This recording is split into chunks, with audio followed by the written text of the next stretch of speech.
আমি মনে করি আমার বিড়াবো অপরাধী, কারণ আমার বিড়াবো আপনারা ভালো করে তদন্ত করে দেখেন যে স্যার ওই এই কাজটা ওই করেছে। আমরা স্যার বাড়ি ছিলাম না, কেউ বাড়ি ছিলাম না। যে কোর্টে তারা বলতেছে আমরা ছিলাম না তো ছিল কিনা, সে তো নিজে স্বীকারোক্ত।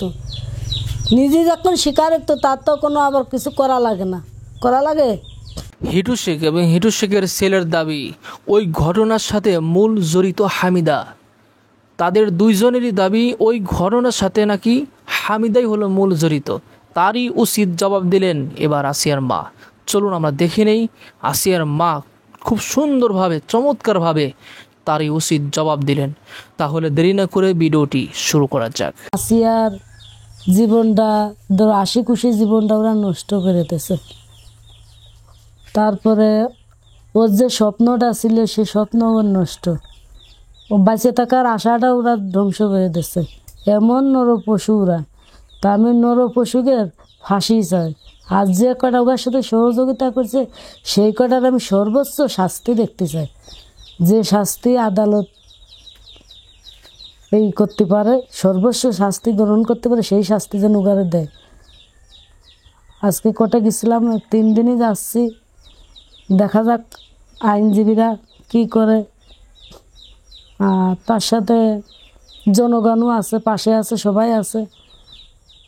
আজকে রবুল ইসলাম নয়ন আসছিল, সাক্ষাৎ দিয়ে গেছে। তা আমি সবার কাছে একটাই আমার দাবি, যে ওই আসামি, প্রথম আসামি যেন ফাঁসি না দিয়ে ছাড়ে না। যে ছাড়বি উগার, যে ই করবি উগার, আদালতে যে ছাড়বি ওরা কিন্তু বাঘ হয়ে দাঁড়াবি। আজকে আমার বাচ্চা খাইছে, পরবর্তীতে আর একজনের বাচ্চা খাবে। এরমের কত আসিয়ার মার কোল খালি যাবি উগার, এরম ছাড়িয়ে দিলি ওরা মনে করবি যে আমাকে তো কোনো শাস্তি হয়নি, আমরা আজকে করতেছি কাল করতেছি, উগার ভয় ভেঙে গেছে। এরকম তারও ওরা অভিযোগ আছে। উগার নিজ মন্ডলের প্রত্যেকটা লোকই বলে উগার নামে অভিযোগ দেয়। তা এরমের জন্য উগার শাস্তি না দিয়ে ছাড়ে না যেন, আর ছাড়লেই কিন্তু পরবর্তীতে আবার আরেকজনের ক্ষতি করবি। তা সরকার যেন এরকম কাজ করে না। আজকে আমার গেছে আমি ঠিক পাচ্ছি, কিন্তু উগারও যত মা কষ্ট পায়, দাদি কষ্ট পায়, যে সন্তান হারানোর যে কি জ্বালা, সেই কষ্টটা যেন ওরা টের পায়। সেইভাবে যেন সরকার উগার সেইভাবে যেন শাস্তি দিয়ে মারে, এইটুকুই আমার দাবি। এই যে কোর্টে তারা বলতেছে আমরা ছিলাম না তো ছিল কিনা, সে তো নিজে স্বীকারোক্ত। নিজে যখন স্বীকারোক্ত তার তো কোনো আবার কিছু করা লাগে না, করা লাগে। তা না যেতে সে জনগণের কাছে ছেড়ে দিক করতো লোকজনে, কিন্তু তারপর তো আইন তো আইনের গতিতেই চলে, তাই না? তা আইন যখন হাতে নেছে, সে সরকার যে কোনো একটা ব্যবস্থা করবে নেই। কারণ ওই কুকর্মের ফল তো সরকার গ্রহণ আর করতে পারতেছে না, এ শাস্তি সে দেবেই। তারপরে উপর আল্লাহ আছে, উপর আল্লাহ তার বিচার করবে। বারবার বলতেছে আমার ছেলের বুকে, বেটির বুকে, বেটার বুকে ডাক। হ্যাঁ, বেটার বুকে উমকি দিয়ে মারিয়ে তার যে অবস্থা করে থুইছে, যা মারিয়ে থুয়ে যার যার মতো সেই সেই বাড়িতে সরিয়েছে। আর কয় যে আমরা কুকর্মের ভিতরে জড়িত না, তাই না? আমরা বাড়ি ছিলাম না। হ্যাঁ, বাড়ি ছিলাম না, তা তো ওইগুলো আইলো কোত্থেকে, কোত্থেকে আইলো? আর আসিয়ারে মারলো কিটা? আসলে আসিয়ার কে মারলো তাইলে? ওরে এমন ফাঁসি দিক যাতে জনগণে দেখুক যে আমার আসিয়া ফুরনোর কি জ্বালা।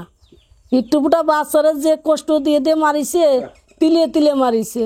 ও আরো কি ইজ্জত ভাবে লেখিছে, এ যারে শুনলি মানে দেহ ফাটে যায়, যেভাবে ও বয়ান দিয়েছে।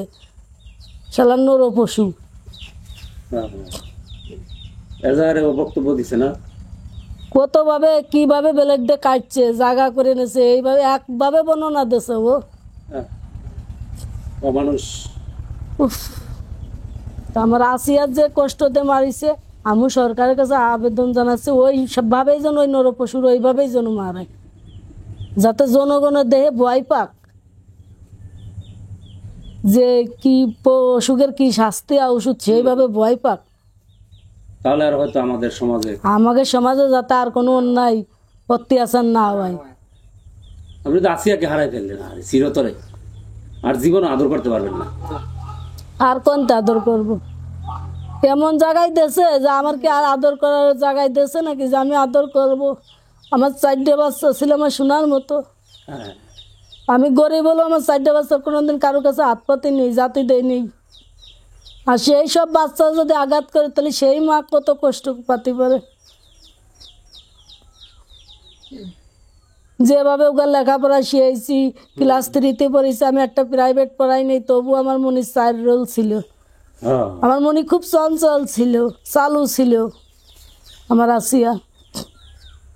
প্রতিদিন সে ক্লাসে গেছে? প্রত্যেকদিন স্কুলে গেছে, টিচাররা অনেক ভালোবাসিছে তার। ক্লাস মানে পড়ালেখা ভালো ছিল বলে স্যারেরাও খুব ভালোবাসতো। তার কথাবার্তা অন্যরকম ছিল তার। কিন্তু সেই আসিয়ার আমাকে বুক থেকে কারিয়ে নেছে, তা আমি কি ওর ছাড়িয়ে দেবো নাই? ছাড়িয়ে দেবো না তো। সরকারের কাছে আমি তো বলেছি যে আমার আসিয়া যেরকম তিলে তিলে মারছে, আমার মনে তাহলে মরার সময় কতবার চিৎকার করেছিল মা মা করে, যে আমার পাশে কেউ নেই। এমনভাবে গলাটা তারে ধরে মারিছে যে গলাটা বেশিক্ষণ ধরার কারণে তার বেরেনি আউট হয়ে গেছে, গলায় লাল মাংস বেড়ে বেড়ে ঘা হয়ে গেছে। আহ, তো ওর ফাঁসি দিয়ে মারুক। আর কি বলবো? ও তো একটু ভয় পাচ্ছে না, আমরা আদালতে দেখলাম ও কি হাসি খুশি ভয় পায় নর পশু, একটু ইয়ে করতেছে একটু। নর পশু যে সে কি ভয় পায়? কোনোদিন ভয় পায় না। যে নর পশু, যে চোর লুচ্চা ডাকাত হয়, তাদের জীবনেও ভয় হয় না, ভয় পায় না ওরা। সে বারবার হামিদার কথা বলে, এটা কি মানে কি ধরনের একটা কারণ আসলে দেখাইতে চাচ্ছে সে? বিয়াদব নাহলে এরম করে নাকি ও? ও আগে জুতার বাড়ি খাইছে মানুষের রাতে, হুম, জুতার গলা মালাই নেছে। এটা সবাই বলছে। আরো আর একটা মেয়ে লিখে ছিল, ও তো বলবি। ও একসাথে আমার 2টো জীবন নষ্ট করেছে, হ্যাঁ, দুইটা দিন শেষ। 2টো জীবন নষ্ট করেছে। বড়টারও যেভাবে মারিছে, যেভাবে অত্যাচার করেছে, ওর শরীর তো শুকায় একদম শেষ হয়ে গেছে। ওটার জীবনও শেষ। আর একটা তো জীবন দুনিয়াতে চিরবিদায় দিয়ে দিছে। তার কি করবো আমি? এটা কি আপনার আমার সাথে- পরিবারই শেষ করে দিছে। হাজবেন্ডও তো শেষ, আপনি নিঃস্ব। আপনার সাথে কি কোনো পূর্ব শত্রুতা আছে তার? পূর্ব শরৎ তো নেই। ওর বলে নিচারা এরকম, ও বলে আগের থেকে লুচ্চা। নেশারি নেশারি। হ্যাঁ হ্যাঁ। দেশবাসীর উদ্দেশ্যে কিছু বলবেন? আপনার কথা শুনতে চায় মানুষ। দেশবাসীর উদ্দেশ্যে একটাই, যে সবাই যেন ওর ফাঁসি কামনা করে, সবাই তো এইটাই চাচ্ছে। এটাই শেষ কথা। যারা দেশ এবং দেশের বাইরে থেকে যারা ভিডিওটি দেখছেন তাদেরকে অসংখ্য ধন্যবাদ। বেশ কয়েকদিন ধরে হিটু শেখ এবং হিটু শেখের ছেলের দাবি ছিল ওই ঘটনার সাথে তারা জড়িত না, মূল জড়িত হলো হামিদা। ওই ঘটনা নাকি হামিদাই ঘটিয়েছে। হিটু শেখ এবং হিটু শেখের ছেলের এটা দাবি ছিল। তারই উচিত জবাব দিলেন আজকে আসিয়ার মা। আমরা শুনলাম একটা মানুষ কতটা মিথ্যা কথা বলতে পারে, যে নিজে এই ঘটনা ঘটিয়ে সবার সামনে জোর গলায় মিথ্যা কথা বলতেছে হামিদা নাকি জড়িত, হামিদা নাকি এই কাজ করেছে। কিভাবে সম্ভব?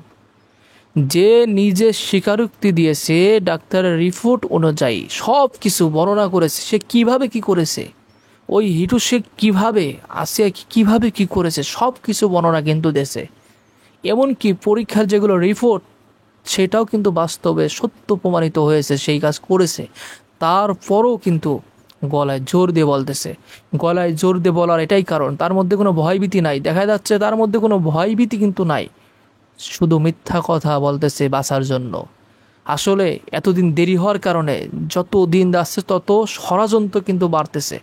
যে কাজটা নিজে ঘটেছে, এমনকি প্রমাণ আছে, সব কিছু আছে, তারপরও তারা কিভাবে গলায় জোর করে বলতেছে আমি এই কাজ করি নাই, হামিদা করেছে। হামিদা কি করবে? তার বোনকে যে কি পরিমাণ তার অত্যাচার করেছে সেটাও কিন্তু তার মা বর্ণনা দিলেন।